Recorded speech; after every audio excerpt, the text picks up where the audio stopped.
waiting room, and then we'll get started.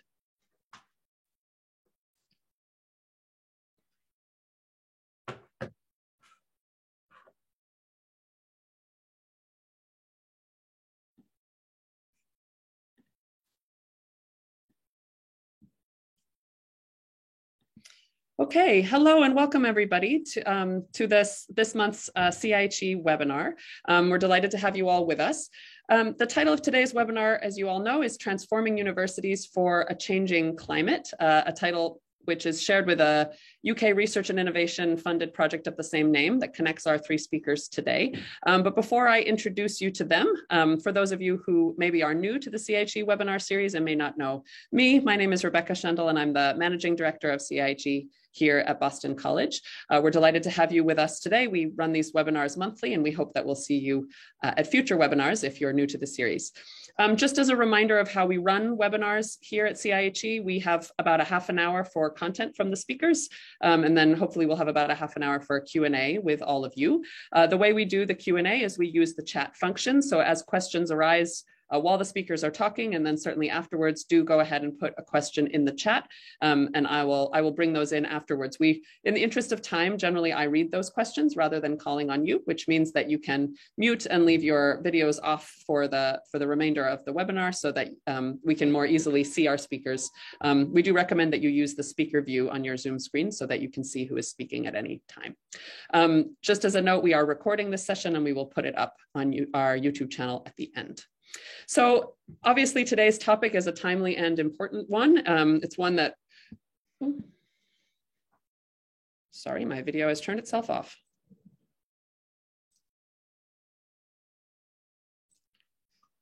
Okay, I'm back. It's certainly one that CIHE is particularly excited to draw attention to, given the clear roles that higher education might play in addressing the current climate emergency, but also given the clear impacts of climate change that is already being felt by higher ed institutions around the world. So we're delighted to learn more about the project and also from the speakers today. So we have three members of the project team with us today. We have Tristan McCowan, a principal investigator of the project team. Tristan is Professor of International Education at the Institute of Education, University College London in the UK. His work focuses on higher education and international development with a particular focus on Latin America and Sub-Saharan Africa, and he's worked on issues of quality, access, innovation, and impact. We also have Jacqueline Nyerere from the project's Kenya team. She's Senior Lecturer of Educational Leadership and Policy at Kenyatta University in Kenya. Her work focuses on the internationalization of education, open and flexible learning, and sustainability, and she co-chairs the Education for Sustainable Development in Africa Next Generation Research Network. And finally, we have Luciana Brandi from the project's Brazil team, who's professor at the University of Passo Fundo in Brazil. Her work focuses primarily on sustainability in higher education, and she's deputy editor of the Encyclopedias of Sustainability in Higher Education and of the UN Sustainable Development Goals. So we're delighted to have all of you with us. Thank you so much for joining us. And Tristan, I hand it over to you. Thank you so much. It's fantastic to be here to be part of this brilliant webinar series and to tell you a little bit about our project. So we're going to give you a rapid overview. I'm going to give some kind of introduction to start off with to talk about what motivated the research and the principal orientations and methods and aims that we have adopted. And then I'll hand over to Jacqueline and Luciana, who will take you through some of the progress that have been made in what are two of our four project countries. We would really love to get your critical feedback on the research which is underway. Looking forward to hearing your questions and comments. But also it's an invitation to you to get involved in some way, to participate in the research. We have a program for affiliate researchers and institutions. So those of you out there who are researching climate change in higher education would be really pleased to hear from you and to get in dialogue with the work that you're doing. So I will take you through to start off with some of the backdrop for the project. And I don't need to impress on you the seriousness of the climate emergency, its roots in the dangerous practices that as a global civilization we have engaged in, and the great many severe impacts that we are already seeing and will increase in intensity over the coming decades. And to my mind, there are a few key characteristics of climate change that influence the way that we see it in the context of the university and higher education. So it's anthropogenic, it has its roots in human behavior and society. It's also a global issue, although distributed unevenly across the world, with the primary causes of climate change in fossil fuel use located in the wealthiest countries and communities, and the greatest impacts, for the most part, felt in the most impoverished countries and communities. So there are questions of climate justice there.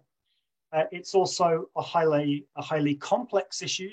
There's not a simple linear intervention that can be made on a chain of cause and effect. And it's also a contested issue. There are people who deny climate change altogether. There are also an array of different positions that can be taken on climate change with no easy solutions. All of these four aspects mean that universities are absolutely critical in addressing climate change. As the knowledge institution par excellence, but also in the range of different activities that universities are engaged in, the multiple disciplines and the actors that are involved. The question that we are addressing in this research is focuses on locally generated university initiatives. So we're looking at how innovations that grassroots level through multiple stakeholders can have a positive impact at the local level, but also building up to national and global levels. And also through this question to understand more broadly the role that universities have in relation to sustainable development. And we have 5 partner universities and countries spread around the world, in the UK, Brazil, Kenya, Mozambique, and Fiji. So we have tremendous diversity of countries there, all of which are facing critical issues in terms of the impacts of climate change, but are also contributors to climate change, but have very different geographical climate circumstances, also very different higher education systems, from the giant system of Brazil with more than 2,000 higher education institutions to Fiji with three main universities. So with very different conditions. We also have multiple languages involved in all of the countries, but 2 main languages of higher education, Portuguese in Brazil and Mozambique, and English in Kenya and Fiji. And one of the things that we're trying to do in the project is to bring dialogue across those major language groups, as well as working multilingually across other languages to bring in other communities in the countries as well. And here you can see our main partners on the project, one of the universities in each of the country, as well as the Association of Commonwealth Universities, which is acting as our impact partner for engaging a broader network of universities in the work. And the project is funded by the Global Challenges Research Fund program of UKRI, the UK research funding organization. So to frame the research, we are understanding the impact of universities as emanating from 5 different modalities of the institution. The most commonly discussed functions of universities are the teaching or educational function and the research or knowledge production function. And those are undoubtedly the most important. But we also have the key role of universities in service delivery, but also public debate, involvement of staff and students in debate through social media and mainstream media, but also universities housing discussion and debate on the topic. And it's very important to remember also that universities themselves are emitters of fossil fuels. They have a carbon footprint. They are also communities. Universities are communities in their own right. They are often small towns, sometimes even large towns or cities for some of the very large universities in Latin America and Asia. And therefore, we need to think about incorporating these ideas and practices inside the university, as well as in terms of their impact on the society more broadly. These modalities then influence what we call bridging actors, those individuals and communities that come in direct contact with the university, more indirectly into society and the ecosphere, with many feedback loops in terms of the influence of climate and the environment on universities and society in between. So we're understanding this as a dynamic, complex system in which the university has a range of different potential impacts. And the key thing for universities is to understand the impact that they are having. And some of them, unfortunately, are negative as well as positive, in order to think about the interactions between them and to try and maximize positive benefits. So in terms of the research components, we have literature reviews and a systematic review at the global level. We're doing a survey of undergraduate students across all of the countries, a large-scale survey on attitudes and experiences of climate change. We also have a range of theoretical work and policy analysis, but I want to highlight the participatory action research here as the primary, the central axis of the work.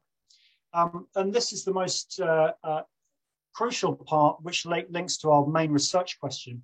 Each of the universities is developing a multi-stakeholder group, a participatory group that meets, decides on an intervention, implements it, and evaluates it in cycles of learning and reflection, with a view to bringing local impact either on mitigation or adaptation of climate change or regeneration, questions of climate justice, but also to develop the group itself through Freirean cycles of reflection and action, according to the participatory action research methods developed by from the Colombian sociologist Orlando Falsborda and through many others Latin American popular education traditions, but also drawing on some of the other traditions in our project. So our Fijian team, through the practice of Talanoa, have also contributed to the methods here. If you're interested in this aspect of the research, please do look at our working papers and the methods for participatory action research and climate action that has recently been published there in both English and Portuguese. So that's something of the background to the research, and we'll now see it in context. So I'll hand over to Jacqueline Nyerere of Kenyatta University, who will take us through the research in the Kenyan context.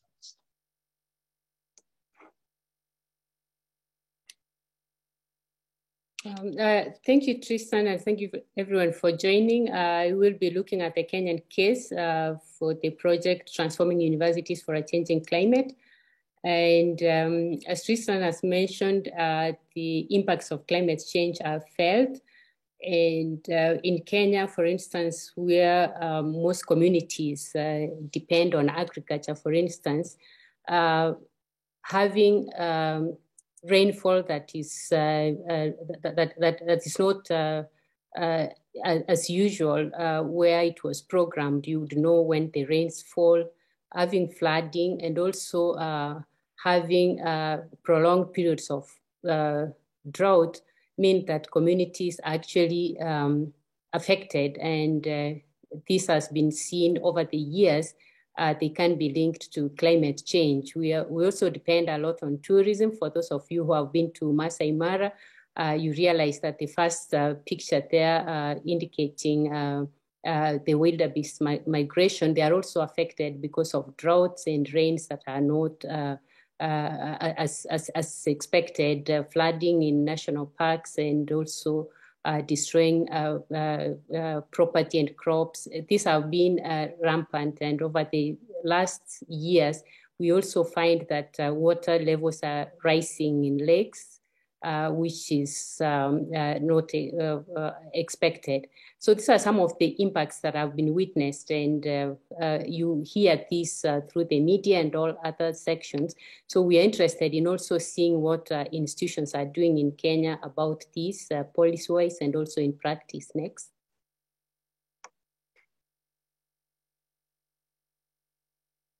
am I able to move the slides? Yes. Universities participating in Kenya, Kenyatta University, which is the oldest public university among the universities participating, established in the 1980s with a student population of about 75,000 students.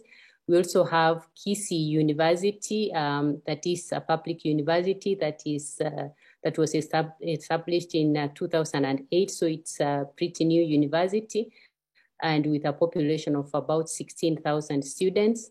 We have a private university participating in this, which is the Kenya Methodist University, with a student population of about 8,000 students. These universities have been chosen to represent different parts of the country. Kenyatta University is located in Nairobi, which is the capital city, and obviously the challenges of climate change or related to climate change are different from those of Kisii and Kemu, both of which are located in the different parts of the country, but in rural settings. Kisii University is set in the western part of the country with a population that is rising. It's a rural population, but is rising. And being dependent on agriculture is also affected. There are different effects or impacts that are affecting populations there, as well as Kenya Methodist University, which is on the northern part of the country, towards the northern part of the country, meaning that even though it's a rural setting, also dependent on agriculture, there are different impacts that these universities face. So these universities were selected purposely to represent different settings of the country, but also when we are setting interventions, we see that we have interventions that cover the different effects that different parts of the country are facing. The project team in Kenya also involves research associates, as well as research affiliates from the different universities participating in this. And also we do have a project advisor who is the Commission for University Education CEO. Next.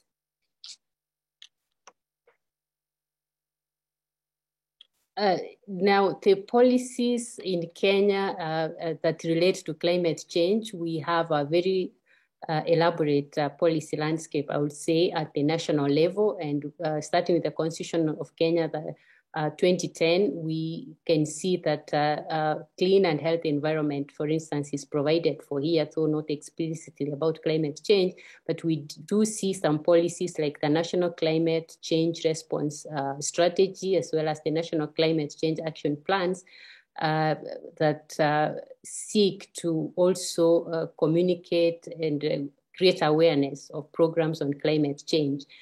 The Kenya National Adaptation Plan is the one that explicitly directs institutions to integrate climate change into curricula. But this is at the national level, and we do not see this link at the institutional level.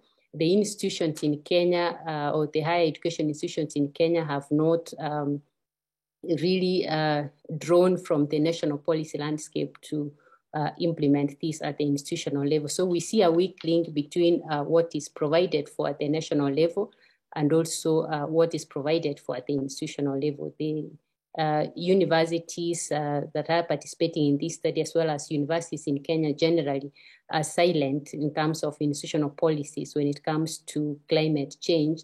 And this is what we see as affecting the implementation of climate change practices and as well as curricula within the institutions of higher learning.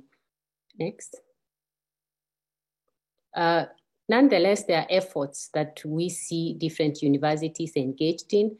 For instance, we do have institutions that are offering programs that are related to sustainable development, and a few that are actually linked to climate change directly, but these are standalone courses. We've not seen university-wide course or common courses that are integrating climate change. We've seen this even through the survey. Currently, we're undertaking a survey. We've seen we've seen this, and also we've seen from literature that institutions are not though they are offering courses on environmental studies, those that touch on climate change directly are not quite, we don't see them quite as would be expected given the crisis that we're facing. But we do also see some practices like installation of solar energy. We do also see greening of campus buildings in some cases. We also see some efforts like organic farming and training of farmers, linking the universities with communities in terms of training and in terms of working with them to provide solutions to impacts of climate change. Yes, next.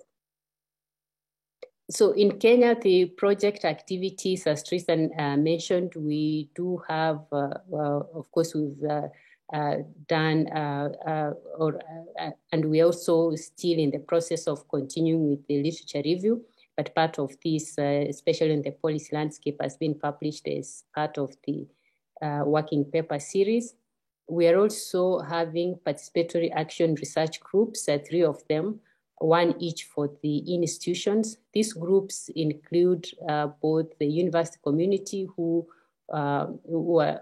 include students as well as university leadership and faculty, but we also have community members participating in these, county governments as well as the national government representatives, and groups, NGOs and groups that are interested in this in climate change.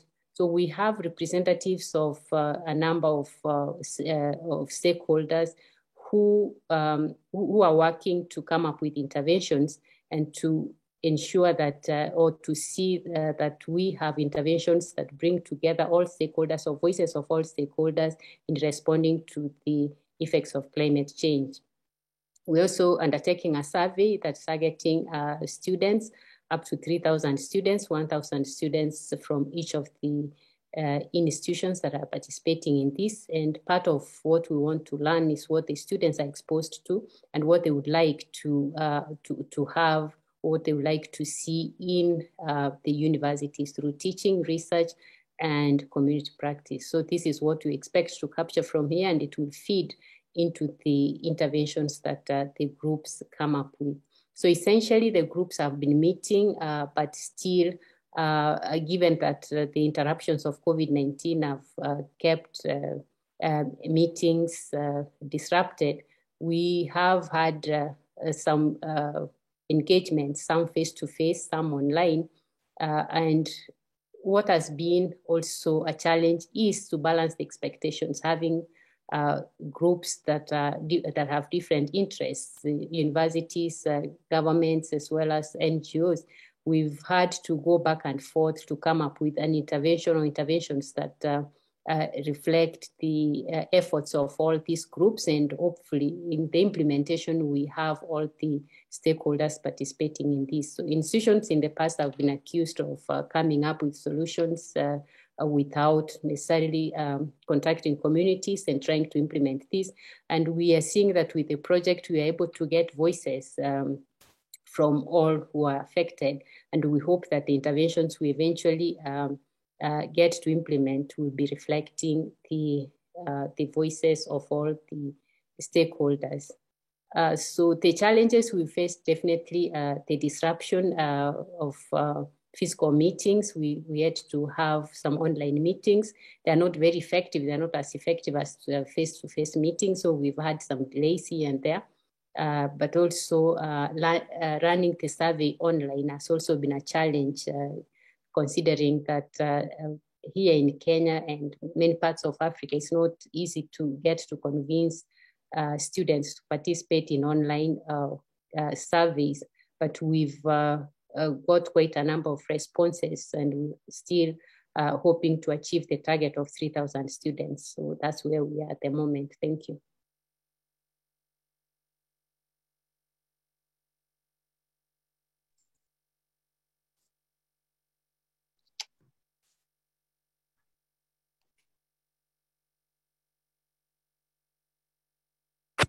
Thanks, Jacqueline. Go ahead, Luciana. Okay, thank you. Thank you very much for this opportunity to share a little bit more about the Brazilian context in our projects. Next.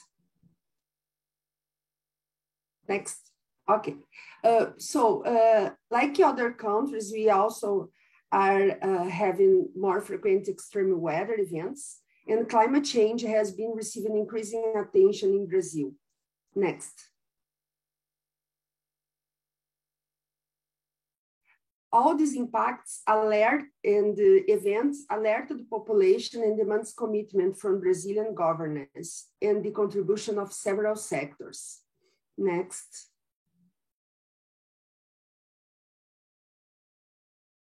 Next, Trist. Okay.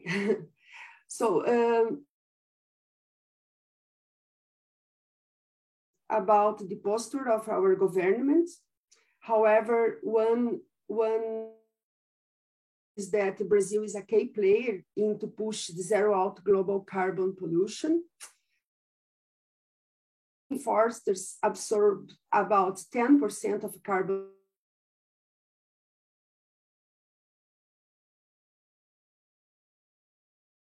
Paris Agreement's target becomes more and more unattainable.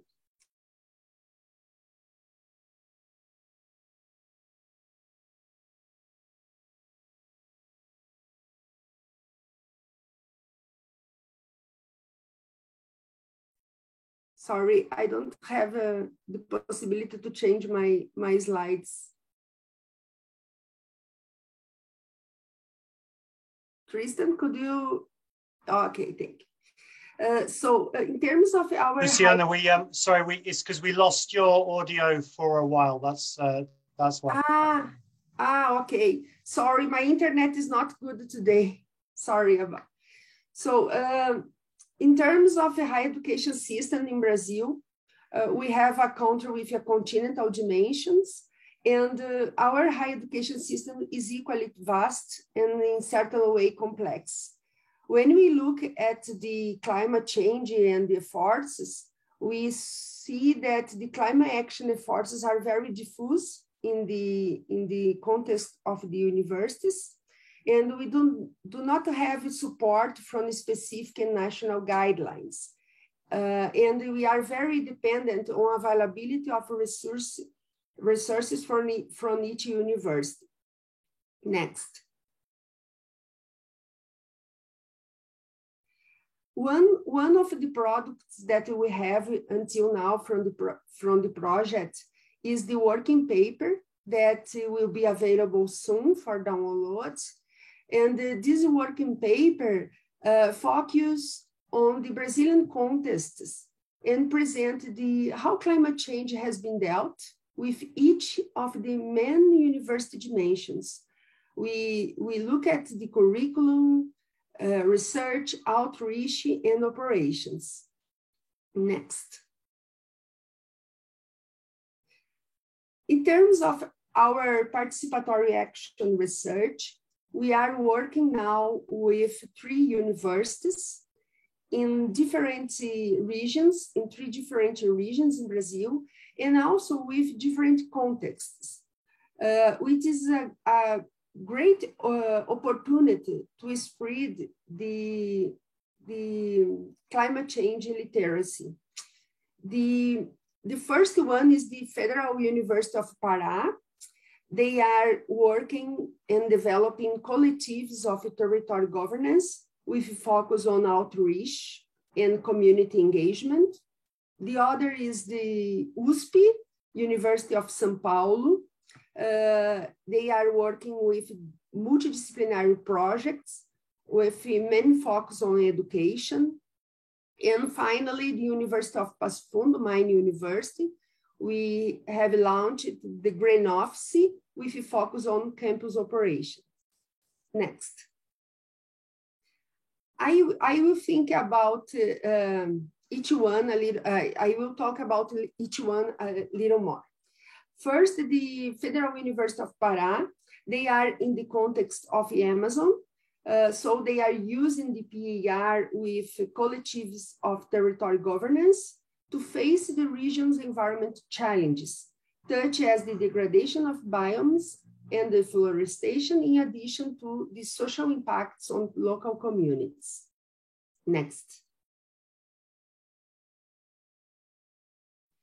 The objective of their PAR is to establish two collective territorial governance involving preservationist entities, indigenous people, the Quilombola people, the fishermen and small farmers, and looking for together the preservationist forces and strengthening them. Again, recognizing and establish dialogue between the cognizers and the state-owned and private companies in order to find solutions that emerge preservation and progress. Next. In terms of the University of São Paulo, this university is the largest university in Brazil, and they already have the INCLINE. The INCLINE is the Interdisciplinary Climate Investigation Center.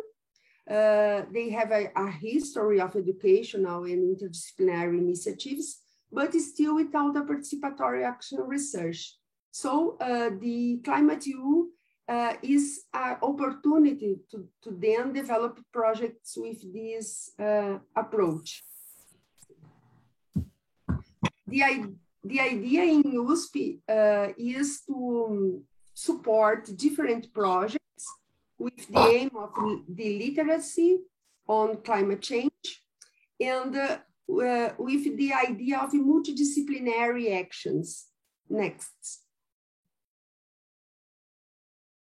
Here you can see some of the projects that will be supported by the USP, and they have in common this idea of education and intervention in terms of climate change.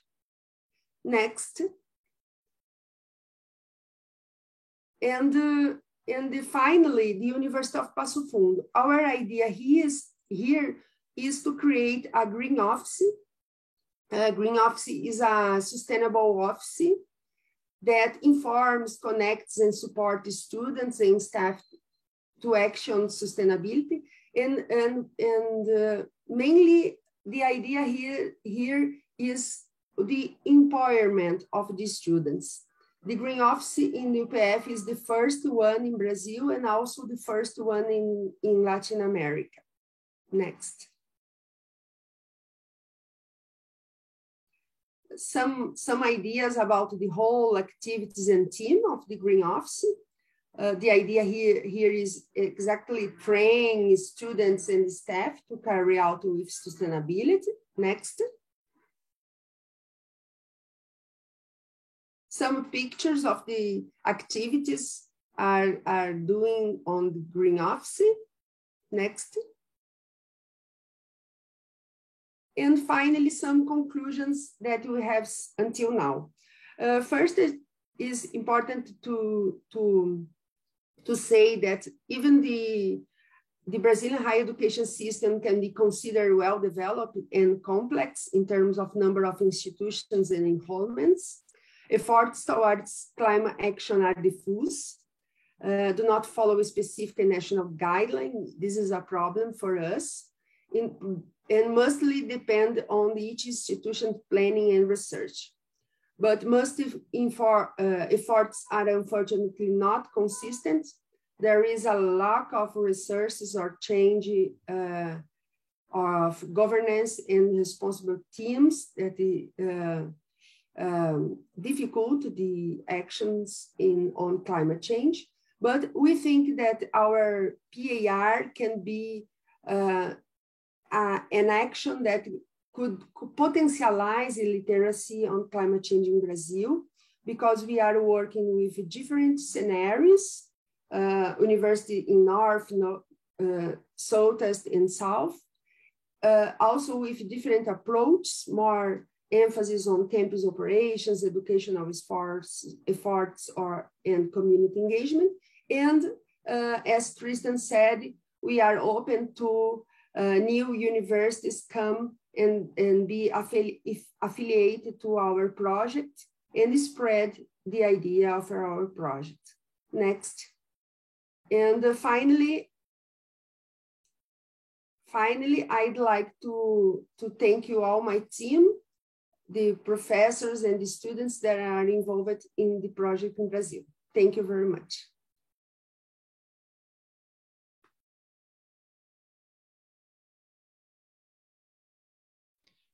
Thank you so much to all three of you for your presentation. It's great to hear a little bit about where the project is and where you're hoping to go. So thank you so much for joining us today. We've got some questions starting to come through the chat. We certainly have space for more. So if things have occurred to you as you've been listening to all three of the speakers, do go ahead and ask those. Those can be specific questions about the project or more broad questions about this intersection between higher education and climate change. And I will let the three of you decide how you want to answer questions. But Luciana, since you just finished speaking, it looks like there was quite a bit of interest in learning a little bit more about the particularities of some of the projects that you were talking about.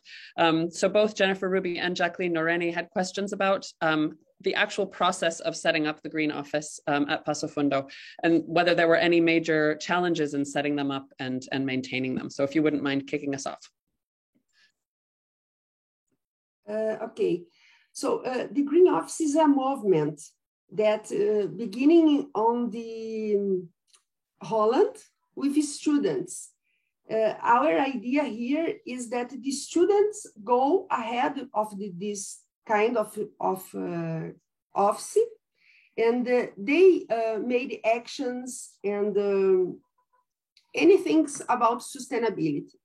Also, trying to connect with the stakeholders, the community, not only inside of the university, actions for our university, but also actions that help the community to deal with climate change challenges.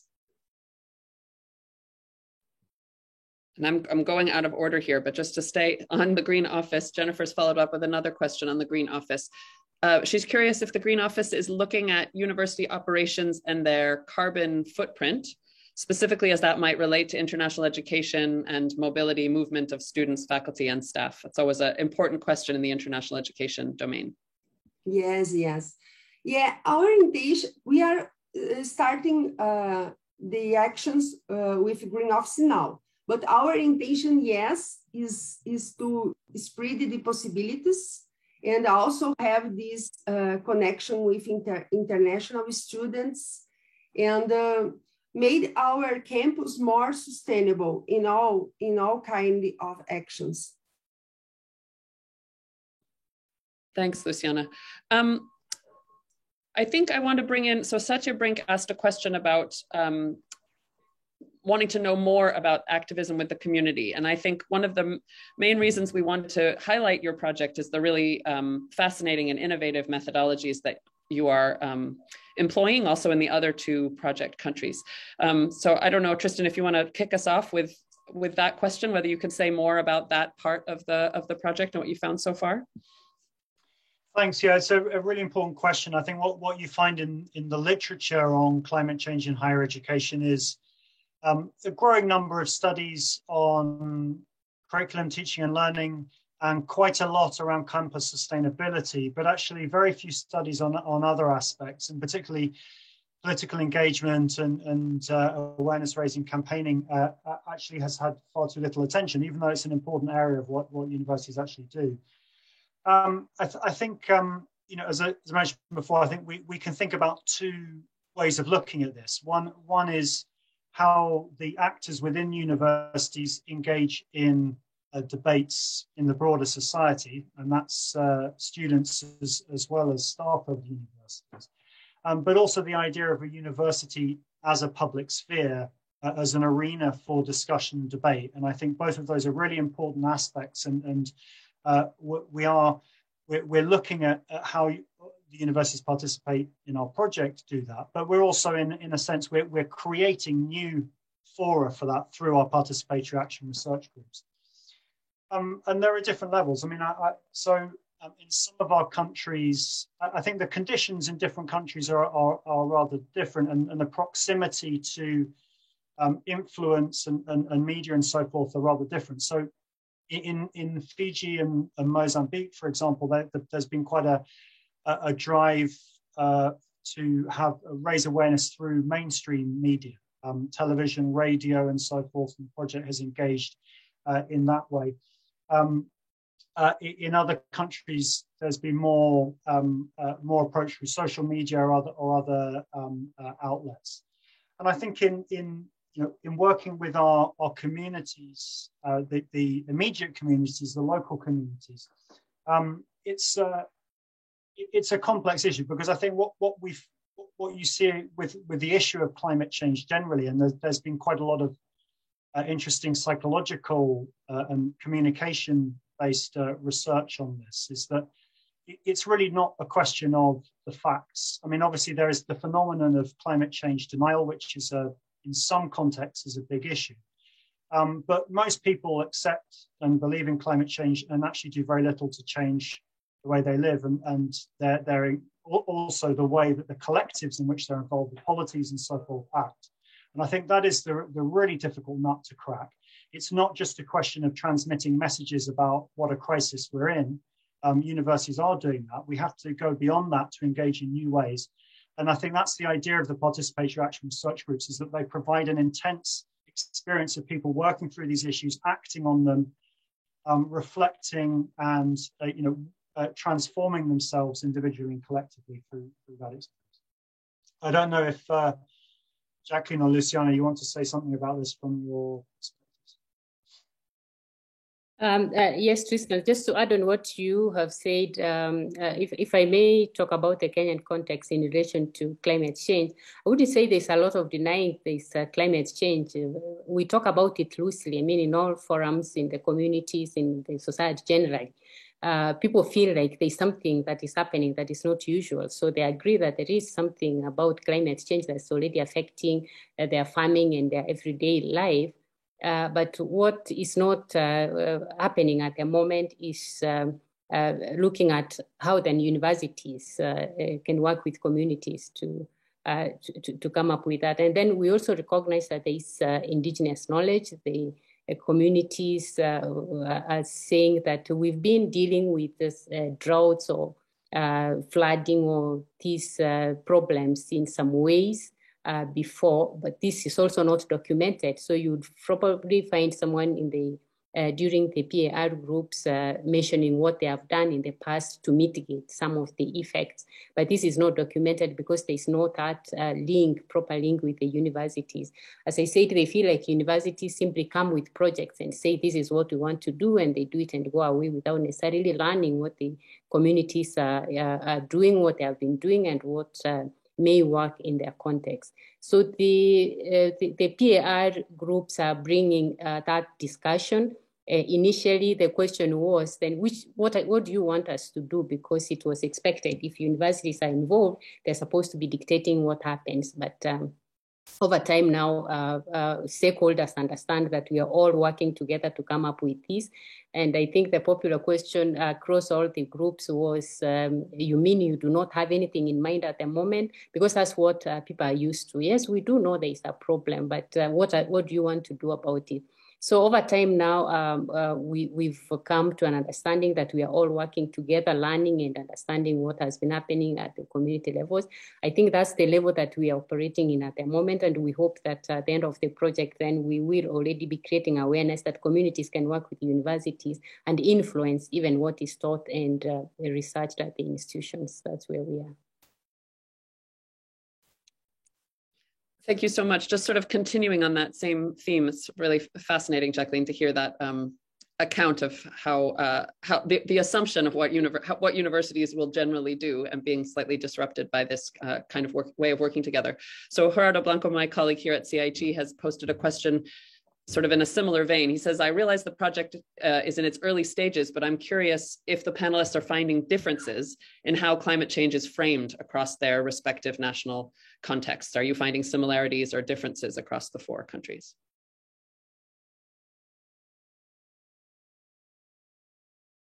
I don't know who wants to kick that one off. But I mean, perhaps I just a very initial comment. I mean, I think, yeah, we haven't done this systematically yet, but in an impressionistic sense. I mean, I think, you know, there are definite differences between the countries in terms of general perceptions of climate change, the actual concrete objective impacts of climate change, you know, the policies in that sphere, but also in the ways that that filters down into the higher education system. I mean, I think if there's one thing that's common to all of the countries, and maybe most or all countries in the world, and that there's something of a disjuncture between the kinds of policies and actions that are underway at a national level and what's happening in the higher education system. I mean, Luciana referred to that directly, and that's the main focus of the Brazilian working paper. I mean, I would say, you know, you've got a situation like Fiji on the one hand, where there is very broad social awareness of climate change because of the particular geographical climate-related nature, and even more so in some of the nearby nations. I mean, our lead researcher for Fiji, Rosiana Lagi, has recently made a short documentary for the project on Tuvalu, which is a nearby country, which has, you know, at most estimates, only a few decades of existence left because you know, the rising sea levels threaten its existence so much. So in that kind of context, climate change is very real and very present in people's minds in a way that it's not so in the other countries. And I think it's easier for people to put their heads in the sand. I mean, Jacqueline mentioned that there's not much climate change denial in Kenya. I think that's probably the same in Mozambique. Broad acceptance. Brazil, Luciana might like to comment on this more. Brazil is probably the most politically polarized of the contexts. And that's the one where political lines between right and left in Brazil, which are very, very divided anyway, are also aligning around issues of environment and climate change, along with some of the other things. So Brazil in many ways is the most complex of the contexts to work in. But at the same time, Brazil is a very generative one because it has a real tradition of autonomous and very strong educational institutions at all levels that are working often in opposition to government and dominant. So there's a lot of potential in Brazil as well. Jacqueline or Luciana, do you want to add any perspectives from yourselves? Yes, I agree with Tristan. I think he said exactly what is happening. In terms of Brazil, the potential of the universities are very important because I think the universities can make a movement in pro to the climate change, independent of the government position. So in this term, I see our project as a potential to involve the community and other universities, and also maybe in the future to consolidate a policy more specific in terms of climate change inside of the universities. If I may add briefly, what we experience mostly is not the denial that there's climate change, but it's that feeling of some of the members of the population that there's nothing you can do about it. I mean, it's here, it has to happen, change has to happen, population is growing, and some of these effects are just as a result of that. And so perhaps that's the hurdle in terms of bringing some of the stakeholders together, because there are people who really feel that, yes, there is climate change, but there's really nothing you can do about it. So again, bringing the conversation that something can be done about it, either mitigation or adaptation strategies, that's what I see, and perhaps could be similar to some countries like Mozambique, where we do recognize there is, but there are sections of society who feel like there's really nothing you can do about it. It's bound to happen. There's little contribution from our end, so let's just wait and see what happens. Thanks so much. I'm going to abuse my position as chair now to ask a follow-up. I think, you also brought up, Jacqueline, the weak link between national policies and institutional policies, and I was struck of course, sitting in the US, where until a year ago, we were in a similar situation to Brazil, with many institutions choosing to do things to address climate change against the fact that there was a national orientation going the other way. So when you talk about a country where the government is denying climate change versus a country where it is not, there's a very different reason why you might have a weak link. But I was struck, Jacqueline, by you bringing it up as well, as to, I was assuming you were bringing it up in terms of it would be helpful to the institutions to have a little bit more of a national policy directive. But how does that play out across countries when you have very different political orientations towards the topic? I don't know if you want to address that piece of it. Okay, yeah, what I meant is that the national policies and sectoral policies recognize that, and also some of them actually mention directly that institutions, either through research and curriculum, need to do something to address the impacts of climate change.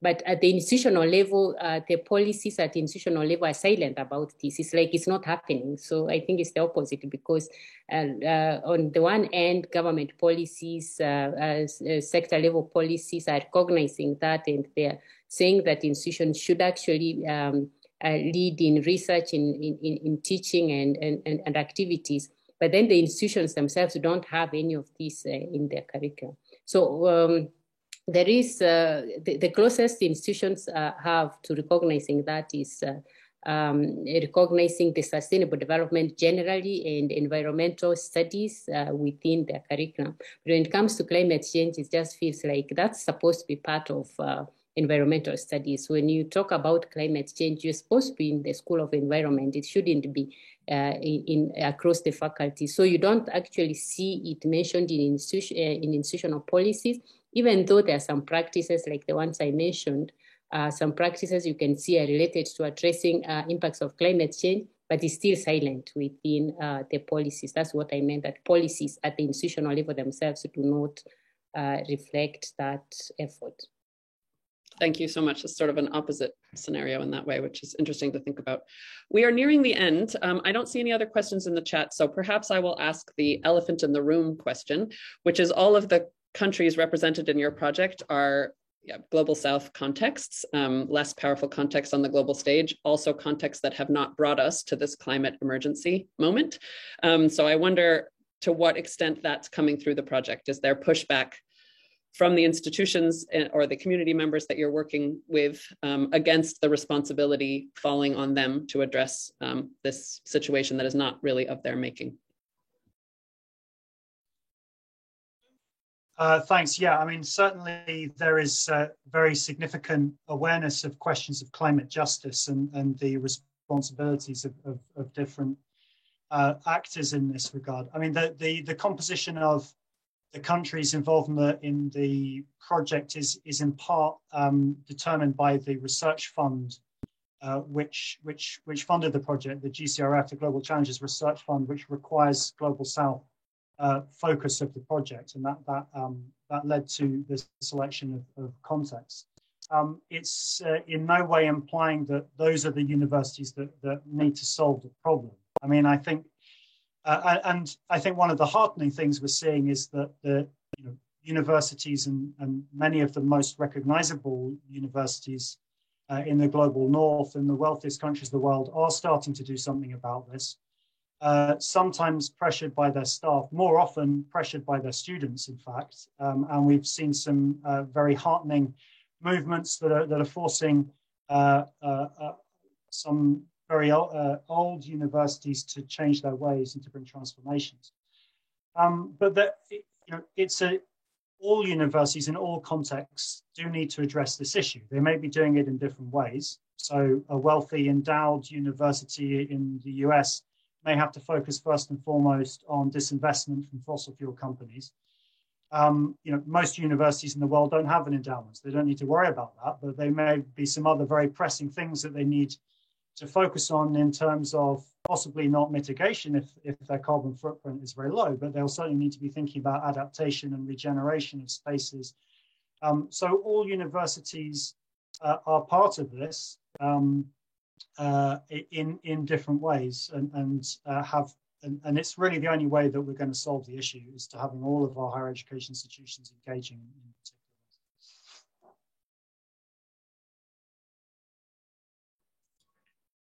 Thank you so much. There was one other question quite early on about whether it's possible to be involved, other institutions to be involved in the project. I know you have all mentioned that in passing, but I don't know if you want to address more specifically what that might look like, if there's anybody in the audience who's interested. So we have an affiliate scheme which can either involve individual researchers. So if there are people who are interested in the question of universities and climate change.